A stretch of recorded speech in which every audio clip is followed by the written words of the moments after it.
मेरा प्रश्न पिछले डिस्कशन से था। ये प्रश्न इस किताब से भी आता, जो चैप्टर 6 था, स्लीप वॉकिंग थ्रू लाइफ। वहां पर जो डिस्कशन हुआ था वो स्क्रिप्ट, मतलब हम किसी लिखे गए कहानी के हिसाब से या स्क्रिप्ट के हिसाब से अपना जीवन जीते हैं।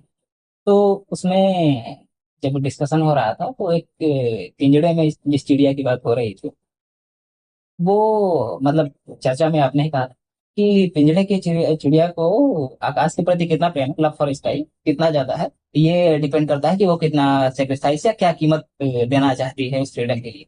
लेकिन प्रश्न मेरा ये था कि अगर उस चिड़िया ने आकाश देखा ही ना हो तो कैसे वो अपनी कीमत दिखाई करे, मतलब। Love for the sky exhibits itself as disgust for the cage. आकाश से प्रेम कितना है ये कभी सीधे नहीं अभिव्यक्त होता, क्योंकि बिल्कुल ठीक कहा, आकाश उस चिड़िया ने नहीं, किसी ने नहीं देखा। सत्य देखने की चीज होते ही नहीं है तो कौन देख लेगा। सत्य ऐसी चीज थोड़ी है कि जाके देखा होगे, अनुभव करा होगे, कुछ करा होगे। पर उस अदृश्य के प्रति प्रेम होता है। वो प्रेम अभिव्यक्त कैसे होता है? पिंजड़े के प्रति नकार से। हाँ, आप में पिंजड़े को लेकर के जितना विरोध उठता है, वही सूचक है कि आप में आकाश को लेकर प्रेम कितना है। आकाश को कोई भी प्रत्यक्ष प्रेम नहीं कर सकता, क्योंकि आकाश प्रत्यक्ष है ही नहीं। प्रत्यक्ष माने प्रत्यक्ष, अक्ष आंख, आंख के सामने आकाश है ही नहीं। वो ऐसी चीज ही नहीं कि आंख के सामने आ सके।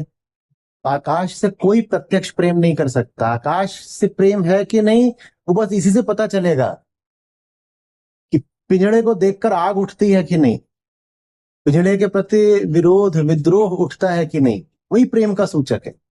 हाँ, लेकिन जब हम उसकी कीमत चुकाने के लिए आगे बढ़ते हैं और वो कीमत जब हमारा पूरा जीवन या हमारा पूरा अस्तित्व ही जा रहा हो, मतलब हमारा वर्तमान परिवार या घर या जो हम कर रहे हैं वो सब कुछ एक साथ छूट रहा हो या फिर उसके आसपास की कीमत हो, तो शायद घबराहट जैसी होती है। पर इतना तो आपने अभी देखा ही नहीं है ना कि आप सब छोड़ दोगे। जो इतना देख लेता है उसका सब छूट जाता है। Seeing is being.